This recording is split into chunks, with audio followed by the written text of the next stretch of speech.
Hi students, welcome to your new class. ഇന്നത്തെ ക്ലാസ്സിൽ നമ്മൾ റിട്ടയർമെൻറ്റ് ബെനിഫിറ്റിൽ നെക്സ്റ്റ് പോയിന്റ് ആണ് എക്സ്പ്ലെയിൻ ചെയ്യാൻ പോകുന്നത്. Fourth point, pension and commuted pension.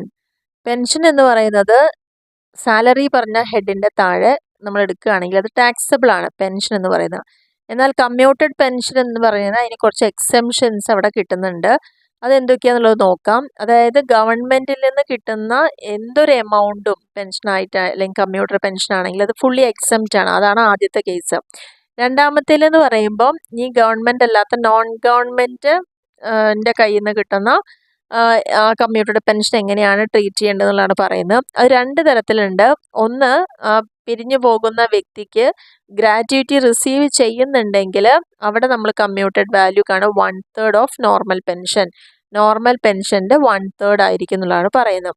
ഇനി രണ്ടാമത്തെ കേസിൽ അവർക്ക് ഗ്രാറ്റുവിറ്റി റിസീവ് ചെയ്യുന്നില്ലെങ്കിൽ അവിടെ 1/2 ഓഫ് നോർമൽ പെൻഷൻ.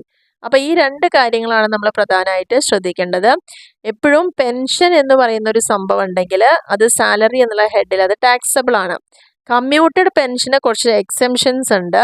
അതൊരു ഗവൺമെൻറ് എംപ്ലോയിക്കാണ് ഇങ്ങനെ ഒരു എമൗണ്ട് റിസീവ് ചെയ്തെങ്കിൽ അത് ഫുള്ളി എക്സെംപ്റ്റഡ് ആണ്. ഒരു നോൺ ഗവൺമെൻറ് എംപ്ലോയിക്കാണെങ്കിൽ അതിൻ്റെ ലിമിറ്റ് എന്ന് പറയുന്നത് ആ എംപ്ലോയിക്ക് ഗ്രാറ്റുവിറ്റി റിസീവ് ചെയ്യുന്നുണ്ടെങ്കിൽ 1/3 ഓഫ് നോർമൽ പെൻഷൻ. അപ്പോൾ ഈ ഒരു വാല്യൂ നല്ലോണം ശ്രദ്ധിക്കുക. 1/3 ഓഫ് നോർമൽ പെൻഷൻ. അതല്ലെങ്കിൽ ഗ്രാറ്റുവിറ്റി റിസീവ് ചെയ്യുന്നില്ലെങ്കിൽ 1/2 ഓഫ് നോർമൽ പെൻഷൻ. ഇതാണ് നമ്മൾ കമ്പ്യൂട്ട് ചെയ്യേണ്ട വിധം എന്ന് പറയുന്നത്. അപ്പോൾ എന്താണ് ഈ നോർമൽ പെൻഷൻ? നോർമൽ പെൻഷൻ്റെ 1/2ഉം 1/3 ഒക്കെയാണ് നമ്മളിവിടെ പറയുന്നത്. അപ്പോൾ നോർമൽ പെൻഷൻ കാണണമെങ്കിൽ നമ്മൾ എന്ത് ചെയ്യണം? Amount receivable if full pension is commuted. ഫുള്ളായിട്ടും പെൻഷൻ കമ്മ്യൂട്ട് ചെയ്യുകയാണെങ്കിലുള്ള ആ എമൗണ്ട് എത്രയാണെന്ന് നോക്കുക. അപ്പോൾ ഒരു എക്സാമ്പിൾ കാണുമ്പോൾ നിങ്ങൾക്ക് ക്ലിയർ ആവും. If 2/3 pension is commuted and received 1,28,000, pension എമൗണ്ടിൻ്റെ 2/3 കമ്മ്യൂട്ട് ചെയ്തു. ആ സമയത്ത് കിട്ടിയ എമൗണ്ട് ആണ് എന്ത്? 1,28,000. അപ്പോൾ നോർമൽ പെൻഷൻ എത്രയായിരിക്കും? അതായത് നോർമൽ പെൻഷൻ്റെ 2/3 ആണ് നമുക്ക് കിട്ടിയിരിക്കുന്നത്. അപ്പോൾ അത് അറിയണം എന്നുണ്ടെങ്കിൽ നമ്മൾ എന്ത് ചെയ്താൽ നേരെ റെസിപ്രോക്കൽ ചെയ്യുക, നേരെ ഓപ്പോസിറ്റ് ആയിട്ട് ചെയ്യുക. 1,28,000ൻ്റെ ഇവിടെ 2/3 അല്ലേ പറയുന്നത്. അപ്പോൾ അവിടെ 3/2 റെസിപ്രോക്കലായിട്ട് ചെയ്യാം. അപ്പോൾ ചെയ്യുമ്പോഴാണ് നോർമൽ പെൻഷൻ നമുക്ക് കിട്ടുക. അപ്പോൾ 1,92,000 ആയിരുന്നു ആ നോർമൽ പെൻഷൻ. അതിൻ്റെ 2/3 ആണ് ഈ 1,28,000 എന്ന് പറയുന്നത്. അപ്പോൾ നമുക്ക് ഇത് കണ്ടുപിടിക്കണമെങ്കിൽ നമ്മൾ ചെയ്യേണ്ടത് എത്രയാണോ പറയുന്നത് അതിൻ്റെ നേരെ ഓപ്പോസിറ്റ് ചെയ്യുമ്പോഴാണ് നമുക്ക് ആ ഫുൾ പെൻഷൻ അല്ലെങ്കിൽ നോർമൽ പെൻഷൻ കിട്ടുന്നത്. നമുക്കൊരു പ്രോബ്ലം ഇവിടെ ചെയ്തു നോക്കാം. അതിൽ mister Menon is getting a pension of ₹21,000 per month. ഒരു മാസം 21,000 രൂപയാണ് പെൻഷൻ കിട്ടുന്നത്. In July 2023, he got 2/3 of his pension commuted. അദ്ദേഹത്തിൻ്റെ പെൻഷൻ കമ്മ്യൂട്ട് ചെയ്തിരിക്കുന്നത് എത്രയാണ്? 2/3 ആണ് കമ്മ്യൂട്ട് ചെയ്തിരിക്കുന്നത്. അപ്പോൾ അങ്ങനെ കമ്മ്യൂട്ട് ചെയ്തപ്പോൾ കിട്ടിയ എമൗണ്ട് 3,85,000 ആണ്. അപ്പം നമ്മളോട് പറഞ്ഞിരിക്കുന്നത് കമ്പ്യൂട്ട് ദ എക്സെംപ്റ്റഡ് എമൗണ്ട്. ആ എക്സെംപ്റ്റഡ് എമൗണ്ട് എത്രയാണെന്ന് കണ്ടുപിടിക്കുക. ഏത് കേസിലൊക്കെയാണ്? ഒന്ന്, അവർക്ക് ഗ്രാറ്റുവിറ്റി റിസീവ് ചെയ്യുന്നുണ്ടെങ്കിൽ എത്രയാണ് എക്സെംപ്റ്റഡ് എമൗണ്ട്? ഗ്രാറ്റുവിറ്റി റിസീവ് ചെയ്യുന്നില്ലെങ്കിൽ എത്രയാണ് എക്സെംപ്റ്റഡ് എമൗണ്ട്? ഈ രണ്ട് കേസാണ് നമ്മളോട് കാണാൻ പറഞ്ഞിരിക്കുന്നത്. അപ്പോൾ നമുക്കിവിടെ ക്ലിയർ ആയിട്ട് മനസ്സിലാവുന്നുണ്ട് പെൻഷനിൽ എത്രയാണോ പെൻഷൻ അതിൻ്റെ 2/3 ആണ് കമ്മ്യൂട്ട് ചെയ്തിരിക്കുന്നത്. അപ്പോഴാണ് ഈ 3,85,000 കിട്ടിക്കുന്നത്. അപ്പോൾ നമുക്ക് ആദ്യം കണ്ടുപിടിക്കേണ്ടത് ഒറിജിനൽ പെൻഷൻ എന്താണെന്നുള്ളതാണ് കാണേണ്ടത്. അങ്ങനെ നമുക്ക് കാണുമ്പോൾ ഞാൻ നേരത്തെ പറഞ്ഞ പ്രകാരം എത്രയാണോ ഇവിടെ പറഞ്ഞിരിക്കുന്നത് അതിനെ നേരെ ഓപ്പോസിറ്റ് ചെയ്ത് കഴിഞ്ഞാൽ നമുക്ക് ആ ഫുൾ പെൻഷൻ അവിടെ കിട്ടും. അപ്പോൾ ഇവിടെ നമ്മൾ നോക്കൂ, 3,85,000 ഇൻറ്റു ഇവിടെ 2/3 ആണ് പറയുന്നത്, 2/3 ആണെന്ന് പറയുന്നുണ്ട്. അപ്പോൾ നമുക്ക് ഫുൾ പെൻഷൻ കാണുമെങ്കിൽ എന്ത് ചെയ്താൽ മതി? 3/2 നേരെ ഓപ്പോസിറ്റ് ചെയ്യുമ്പോൾ നമുക്ക് നോർമൽ പെൻഷൻ അവിടെ കിട്ടും. അപ്പോൾ ഇതായിരുന്നു നോർമൽ പെൻഷൻ എന്ന് പറയുന്നത്. അപ്പോൾ ഇതിൻ്റെ 2/3 ആണ് നമുക്കിവിടെ കിട്ടിയിട്ടുള്ളൂ. ഓക്കെ, അപ്പോൾ 5,77,500 നമുക്ക് നോർമൽ പെൻഷൻ അവിടെ കിട്ടി. അപ്പോൾ അങ്ങനെയാണെങ്കിൽ ഇതിൽ എക്സെംപ്റ്റഡ് എമൗണ്ട് എങ്ങനെയാണ് കണ്ടുപിടിക്കുക? ആക്ച്വലി നമ്മൾ റിസീവ് ചെയ്തത് 5 lakhs എക്സെംപ്റ്റഡ് എമൗണ്ട് കാണണമെങ്കിൽ നമ്മൾ പറഞ്ഞിട്ടുണ്ട് നേരത്തെ കേസിൽ എന്താണ്, അവർക്ക് ഗ്രാറ്റുവിറ്റി റിസീവ് ചെയ്യുന്ന ആളാണെങ്കിൽ എങ്ങനെയാണ് കാണേണ്ടത്? ആ നോർമൽ പെൻഷൻ്റെ 1/3 റിസീവ് ചെയ്യുന്നില്ലെങ്കിൽ 1/2 ആണ്. അപ്പോൾ റിസീവ് ചെയ്യുകയാണെന്ന് വെച്ചാൽ 1/3 എന്ന് പറയുമ്പോൾ കിട്ടുന്നത് 1,92,500 ആണ്. അപ്പോൾ ഇതാണ് ആ ഒരു എക്സംപ്റ്റഡ് എമൗണ്ട് എന്ന് പറയുന്നത്. അപ്പോൾ എക്സംപ്റ്റ് ചെയ്ത് കഴിഞ്ഞാൽ ബാലൻസ് ടാക്സബിൾ ആണ്. അപ്പോൾ അതുകൊണ്ട് അതിൻ്റെ ബാലൻസ് അറിയണമെന്നുണ്ടെങ്കിൽ എന്ത് ചെയ്താൽ മതി? ആക്ച്വലി നമ്മൾ റിസീവ് ചെയ്തിരിക്കുന്ന ആ എമൗണ്ട് അതിൽ നിന്ന് നമുക്കിപ്പോൾ കിട്ടിയിരിക്കുന്ന ഈ ഒരു എമൗണ്ട് ലെസ് ചെയ്താൽ മതി. 3,85,000 മൈനസ് 1,92,500. അപ്പോൾ നമുക്ക് 1,92,500 ആണ് എന്ത് ചെയ്യേണ്ടത്? ഇത് ടാക്സബിളും ആണ്, അതേസമയം ഇതെന്താണ്? ഈ ഒരു എമൗണ്ട് എക്സംപ്റ്റഡും ആണ്. ക്ലിയർ ആണല്ലോ? അപ്പോൾ അതിൽ ആദ്യത്തെ കേസ് ഇതാണ് പറയുന്നത്. രണ്ടാമത്തെ കേസിൽ ഗ്രാറ്റുവിറ്റി റിസീവ് ചെയ്യുന്നില്ല എന്നുള്ളതാണ് പറയുന്നത്. അപ്പം നമുക്ക് എക്സംപ്റ്റഡ് എമൗണ്ട് കാണണമെങ്കിൽ ഈ നോർമൽ പെൻഷൻ്റെ പകുതി, അതായത് ഹാഫ്, 2,88,750 ആണ് വരിക. അങ്ങനെയാണെങ്കിൽ ടാക്സബിൾ എമൗണ്ട് പറയുന്നത് 3,85,000 നിന്ന് ഈ 2,88,750 ലെസ് ചെയ്താൽ മതി. അപ്പോൾ ബാലൻസ് കിട്ടുന്നത് 96,250 ആണ്. ഇതാണ് ടാക്സബിൾ എമൗണ്ട് എന്ന് പറയുന്നത്. അപ്പോൾ ഇതാണ് ഈ ഒരു കമ്മ്യൂട്ടഡ് പെൻഷൻ വരുമ്പോൾ നോർമൽ പെൻഷൻ കാണുന്നതും ഗ്രാറ്റുവിറ്റി റിസീവ് ചെയ്യുമ്പോഴും ചെയ്യാത്തപ്പോഴും ചെയ്യേണ്ട ട്രീറ്റ്മെൻ്റ് ആണ് ഇങ്ങനെ പറയുന്നത്. ഫസ്റ്റ് നമുക്ക് ആ കമ്മ്യൂട്ടഡ് പെൻഷൻ്റെ എമൗണ്ടിനെ നമ്മൾ ഓപ്പോസിറ്റ് ഇട്ടിട്ട് ചെയ്യുമ്പം ആ ഫുൾ പെൻഷൻ അവിടെ കിട്ടുന്നു. ആ ഫുൾ പെൻഷൻ്റെ 1/3 ആണ് ഗ്രാറ്റുവിറ്റി റിസീവ് ചെയ്യുമ്പോൾ വരുന്നത്. റിസീവ് ചെയ്യുന്നില്ലെങ്കിൽ ഗ്രാറ്റുവിറ്റി റിസീവ് ചെയ്യുന്നില്ലെങ്കിൽ 1/2 ആണ് അവിടെ വരുന്നത്. ഇനി അടുത്തൊരു ക്വസ്റ്റ്യൻ കൂടി നോക്കാം. ഇതിൽ Shri Arun is getting a pension of ₹15,000 per month from a company. ഒരു കമ്പനിയിൽ നിന്ന് 15,000 രൂപയാണ് മാസം പെൻഷൻ കിട്ടിക്കൊണ്ടിരിക്കുന്നത്. During the year he got 3/4 of his pension commuted and received 6,30,000.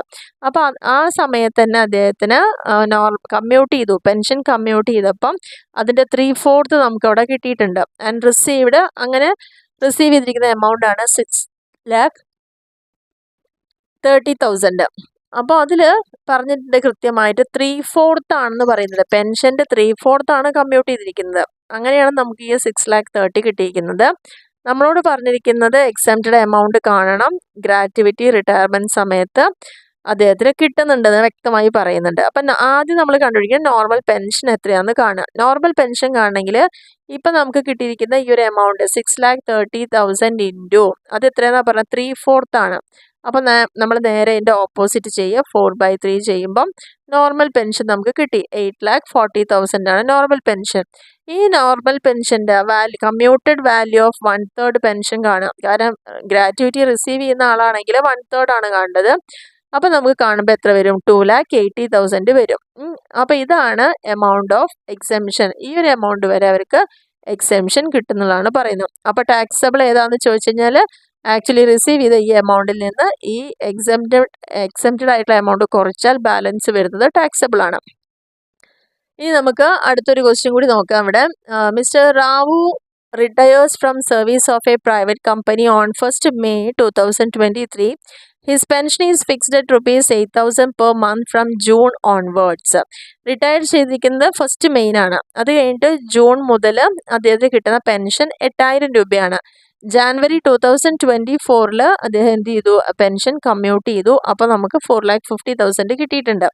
അപ്പോൾ അതിനുശേഷം പറയുന്നത് pension becomes due on the first day of each he commuted half of എന്ന് പറയുന്നുണ്ട്. എങ്ങനെയാണ്? അതിൻ്റെ പകുതിയാണ് കമ്മ്യൂട്ട് ചെയ്തിരിക്കുന്നത്. ഓക്കെ, പെൻഷൻ്റെ പകുതിയാണ് കമ്മ്യൂട്ട് ചെയ്തത്. Pension becomes due on the first day of each month. ഓരോ മാസത്തെ 1-ാം തീയതി തന്നെ അത് ഡ്യൂ ആവുന്നുണ്ട്. ടാക്സബിൾ പെൻഷൻ എത്രയാണ് എന്നുള്ളതാണ് നമ്മളോട് ചോദിക്കുന്നത്. If he receives gratuity on retirement സമയത്ത് ഗ്രാറ്റുവിറ്റി റിസീവ് ചെയ്യുന്നുമുണ്ട്. അങ്ങനെയാണെങ്കിൽ ടാക്സബിൾ പെൻഷൻ ചോദിച്ചിട്ടുണ്ട്. അപ്പോൾ ഇവിടെ ശ്രദ്ധിക്കേണ്ട കാര്യം എന്ന് പറയുന്നത് ഇദ്ദേഹം റിട്ടയർ ചെയ്തിരിക്കുന്നത് 1st May ആണ്.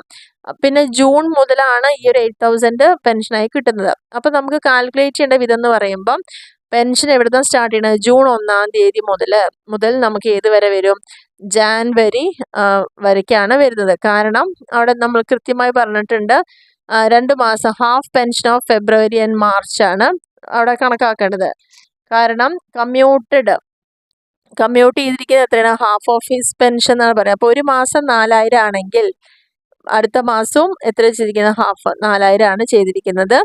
അപ്പോൾ അത് കാരണം ആ 2 മാസത്തെയും കൂടി കൂട്ടിയിട്ട് എത്ര വരും? 8,000 രൂപയാണ് വരുന്നത്. ഹാഫ് പെൻഷൻ അല്ലേ പറയുന്നത്. അപ്പോൾ ഇവിടെ നിങ്ങൾക്ക് ഡൗട്ട് വരാനുള്ള ചാൻസ് ഉണ്ടാവും. ശ്രദ്ധിക്കേണ്ട കാര്യം എന്താണെന്ന് വെച്ച് കഴിഞ്ഞാൽ May 1 റിട്ടയർ ചെയ്തു. നെക്സ്റ്റ് മന്ത് ജൂണിലേക്ക് കിട്ടുന്ന പെൻഷൻ 8000 ആണ്. അതേപോലെ തന്നെ ജനുവരിയിലാണ് എന്ത് ചെയ്യുന്നത്, പെൻഷൻ ഹാഫായിട്ട് കമ്മ്യൂട്ട് ചെയ്യുന്നത്. അപ്പോൾ അത് നന്നായിട്ട് ശ്രദ്ധിക്കുക. ജനുവരിയിൽ ഹാഫായി കമ്മ്യൂട്ട് ചെയ്യുമ്പോൾ ഏത് വരെ കിട്ടുന്നില്ല, എല്ലാ മാസം 1-ാം തീയതി പെൻഷൻ വരുന്നുണ്ട് പറയുന്നുണ്ട്.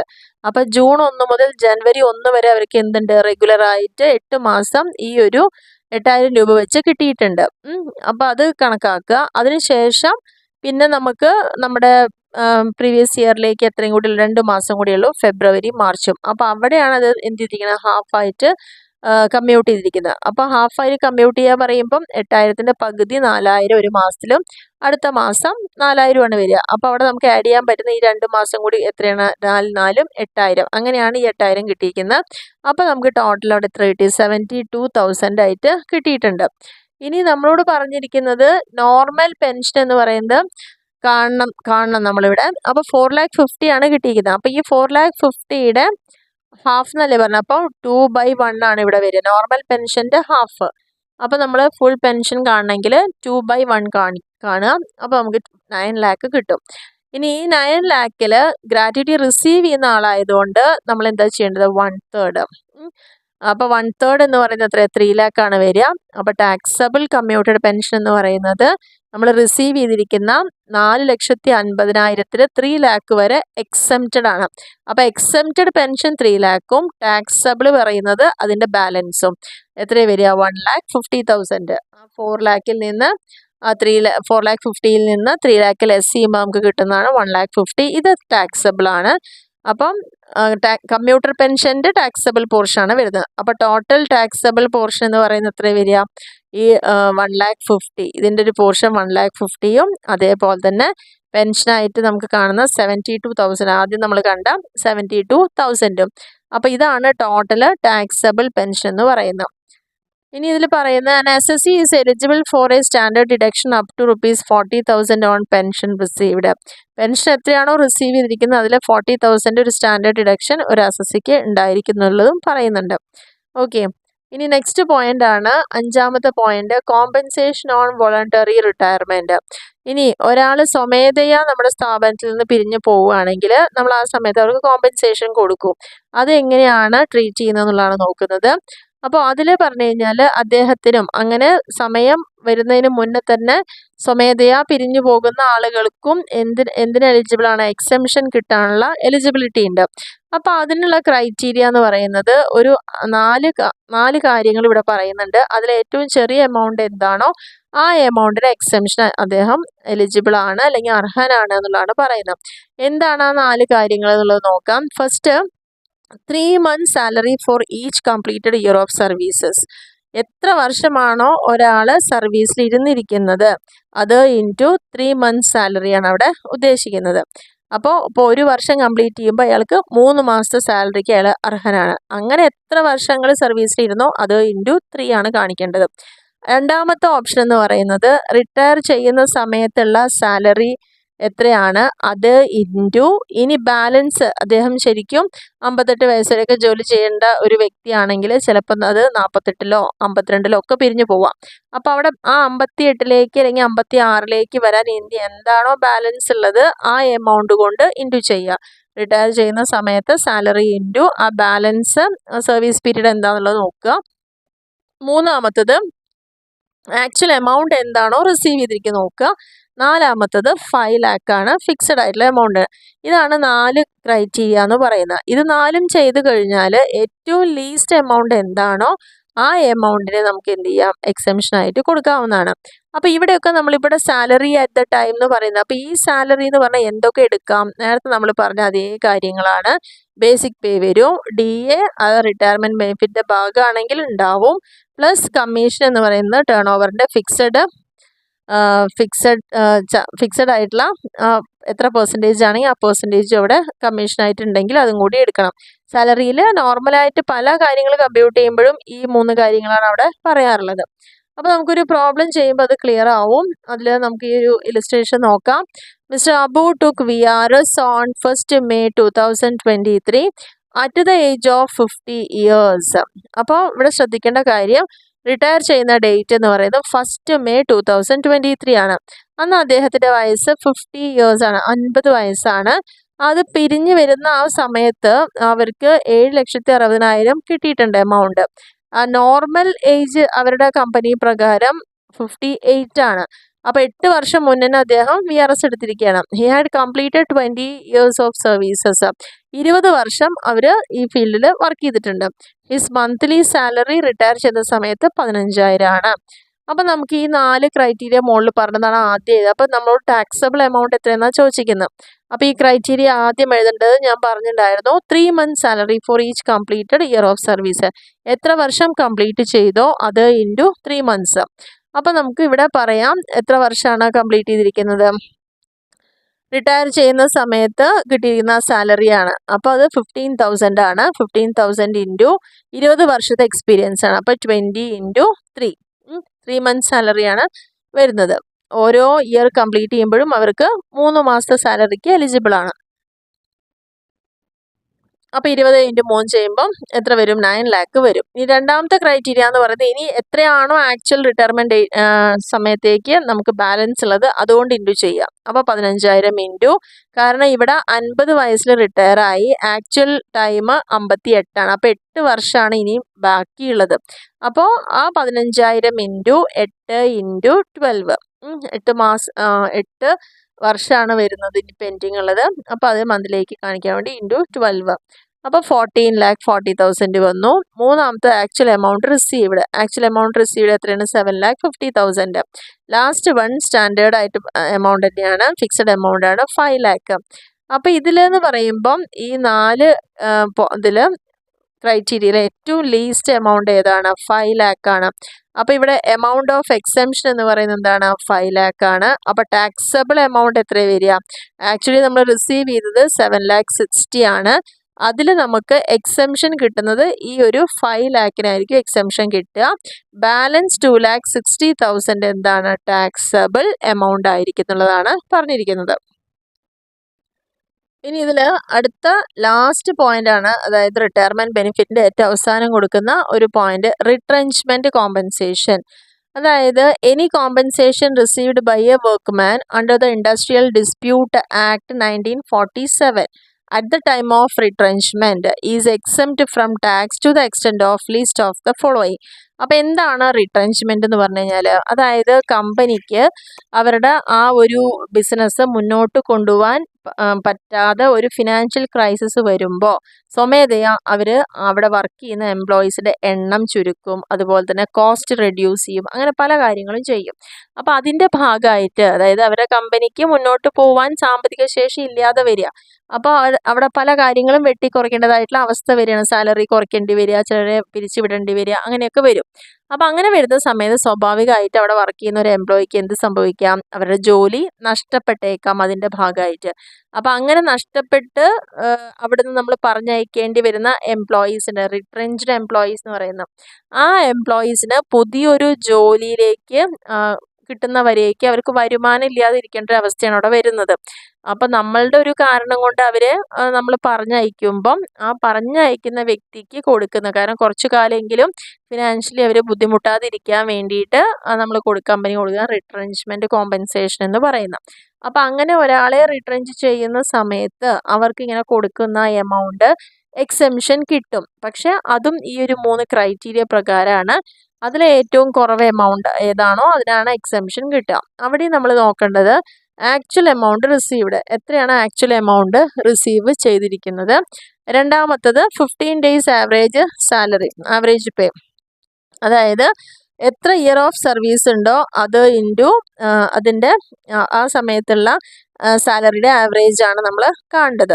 ഇനി മൂന്നാമത്തെന്ന് പറയുമ്പം സെൻട്രൽ ഗവൺമെൻറ്റിന് ഒരു സ്പെസിഫൈ ചെയ്ത എമൗണ്ട് പറയുന്നുണ്ട്, 5 lakh. അങ്ങനെ ഈ 3-ൽ ഏതാണോ ഏറ്റവും കുറവ് അതിനാണ് നമുക്ക് എക്സംഷൻ കിട്ടുന്നത്. അപ്പോൾ റിട്രെഞ്ച്മെൻറ്റ് കോമ്പൻസേഷൻ നമുക്ക് ഫിനാൻഷ്യൽ ക്രൈസിസ് കാരണം എംപ്ലോയീസിൻ്റെ ഒന്നില്ലെങ്കിൽ ബിസിനസ് ഡൗൺ സൈസ് ചെയ്യുക, അല്ലെങ്കിൽ അവരെ നമ്മൾ പിരിച്ച് വിടുക, പറഞ്ഞു വിടുക, അങ്ങനെയൊക്കെ വരുമ്പോൾ അവർക്ക് കൊടുക്കുന്ന കോമ്പൻസേഷനാണത്. അപ്പോൾ അതിൽ ഈ 3 ക്രൈറ്റീരിയയിൽ ഏതാ കുറവ് വെച്ചാൽ ആ എമൗണ്ട് വരെ എക്സംഷൻ നമ്മൾ എലിജിബിൾ ആണ്. ഇവിടെ ഒരു പ്രോബ്ലം നോക്കാം. Shri Mathew is employed as an accountant in A textile mill at Mumbai since 1st October 2010. 2010 October 1-ാം തീയതി മുതൽ മുംബൈയിലെ ഒരു ടെക്സ്റ്റൈൽ മില്ല് അക്കൗണ്ടൻ്റ് ആയിട്ടാണ് ഇദ്ദേഹം വർക്ക് ചെയ്യുന്നത്. He is getting 24,000 per month as salary. ഓരോ മാസവും 24,000 രൂപയാണ് അദ്ദേഹത്തിൻ്റെ സാലറി എന്ന് പറയുന്നത്. And 20% salary is DA. പിന്നെ അതേപോലെ തന്നെ DA ആയിട്ട് 20% DAയും ഈ സാലറിയെ കൂടാതെ കിട്ടുന്നുണ്ട്. 1st January 2022 വരയ്ക്ക് കിട്ടിയിട്ടുണ്ട്. His service were terminated on 1st July 2023. 2023 1st ജൂലൈയിൽ അദ്ദേഹത്തിനെ ടെർമിനേറ്റ് ചെയ്തു, പിരിച്ചുവിട്ടു. അപ്പോൾ ആ സമയത്ത് എന്ത് ചെയ്തു, അവർക്ക് ഒരു കോമ്പൻസേഷൻ എന്നുള്ള ലെവലിൽ 3,80,000 കൊടുത്തിട്ടുണ്ട്. അതെന്ന് 1st ജൂലൈയിൽ കൊടുത്തിട്ടുണ്ട്. അപ്പോൾ ടാക്സബിൾ എമൗണ്ട്, ഇതിൻ്റെ ടാക്സബിൾ എമൗണ്ട് എത്രയാണ് എന്നാണ് നമ്മളോട് കമ്പ്യൂട്ട് ചെയ്യാൻ പറഞ്ഞിരിക്കുന്നത്. അപ്പോൾ നമുക്ക് ഈ 3 ക്രൈറ്റീരിയയാണ് ആദ്യം നോക്കേണ്ടത്. അതിൽ first criteria actual amount received ആണ്. എത്ര രൂപയാണ് റിസീവ് ചെയ്തത്? 3,80,000. അപ്പോൾ ഫസ്റ്റ് ക്രൈറ്റീരിയ നമ്മൾ എഴുതി, എമൗണ്ട് റിസീവ്ഡ് 3,80,000. ഇനി രണ്ടാമത്തെ ക്രൈറ്റീരിയ എന്ന് പറയുന്നത് അവർക്ക് അതുവരെ കിട്ടിക്കൊണ്ടിരുന്ന സാലറി ഇൻറ്റു എത്ര വർഷത്തെ സർവീസാണ് അവർക്കുള്ളത്. കാരണം 2010 മുതലാണ് തുടങ്ങിയത്, 23-ലാണ് അത് കംപ്ലീറ്റ് ചെയ്തിരിക്കുന്നത്. അപ്പോൾ അതിൽ എത്ര വർഷത്തെയാണ് വരുന്നത്?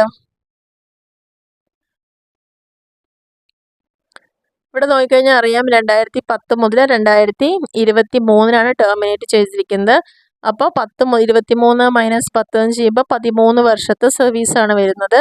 അപ്പോൾ നമ്മളിവിടെ നോക്കേണ്ട കാര്യം, സാലറിയും ഉണ്ട്, DA ഉണ്ട്, അതിൻ്റെ 20%. അപ്പോൾ 24,000 സാലറി, ഇവിടെ 28,800 കിട്ടിയതാണ് പറയുന്നത്. 24,000 ബേസിക് സാലറി, അതിൻ്റെ 20%. അതിൻ്റെ 20% പറയുമ്പോൾ 24,000-ൻ്റെ 20% എന്ന് പറയുമ്പം 4,800. അപ്പോൾ ആ 24,000-ഉം 4,800-ഉം കൂടി കൂട്ടിയിരിക്കുന്ന എമൗണ്ടാണ് സാലറി എന്ന് പറയുന്നത്. അപ്പോൾ 28,800 വരുന്നത്. അത് ഇൻറ്റു എത്ര വർഷമാണ് കംപ്ലീറ്റ് ചെയ്തിരിക്കുന്ന സർവീസ്? 13 ഇയേഴ്സ്. ഇൻറ്റു അതിൻ്റെ ഹാഫാണ് നമുക്ക് കാണേണ്ടത്, 15 ഡേയ്സ് ആണ്. ആവറേജ് പേയുടെ 15 ഡേയ്സ് വരെയൊക്കെയാണ് നമ്മൾ എലിജിബിൾ ആവുന്നത്. അതുകൊണ്ട് തന്നെ ഹാഫ് എന്ന് കാണിക്കാം. അപ്പോൾ നമുക്ക് 1,87,200 കിട്ടും. അത് കഴിഞ്ഞാൽ ഗവൺമെൻറ് സ്പെസിഫൈ ചെയ്യുന്ന ലിമിറ്റ് 5 lakh. ഈ 3 എണ്ണവും നോക്കിക്കഴിഞ്ഞാൽ നമുക്ക് ഏറ്റവും ലീസ്റ്റ് എമൗണ്ട് എന്ന് പറഞ്ഞാൽ 1,87,200 ആണ്. അപ്പോൾ ഈ എമൗണ്ട് ആണ് നമുക്ക് എന്ത് കിട്ടുക? എക്സംഷൻ കിട്ടുക. അപ്പോൾ നമ്മളോട് കമ്പ്യൂട്ട് ടാക്സബിൾ എമൗണ്ട് ആണ് ചോദിച്ചിരിക്കുന്നത്. അപ്പോൾ എക്സംപ്റ്റഡ് എമൗണ്ട് ആണ് എന്ത്? 1,87,000. ടാക്സബിൾ എമൗണ്ട് അറിയണമെങ്കിൽ നമുക്ക് എമൗണ്ട് റിസീവ് ചെയ്തിരിക്കും 3,80,000 ആണല്ലോ. ആ 3,80,000-ൽ നിന്ന് ഈ ഒരു 1,87,200 മൈനസ് ചെയ്യുമ്പോൾ ബാലൻസ് വരുന്നത് എന്താണ്? ടാക്സബിൾ ആണ്. അപ്പോൾ എക്സംഷൻ കിട്ടുന്നത് 1,87,200-നും ബാലൻസ് എമൗണ്ട് ടാക്സബിളും ആണ്, 1,92,800. ഇത് ടാക്സബിളും ആണ്. അപ്പോൾ നമ്മൾ ചോദിച്ച ക്വസ്റ്റ്യനിൽ 2 കാര്യങ്ങളും നമ്മൾ കൃത്യമായിട്ട് പറഞ്ഞിട്ടുണ്ട്. അപ്പോൾ ഈ പറഞ്ഞിരിക്കുന്ന നമ്മുടെ 4-ാമത്തെയും 5-ാമത്തെയും റിട്ടയർമെൻറ്റ് ബെനിഫിറ്റുകളെ കുറിച്ചാണ് പറഞ്ഞത്.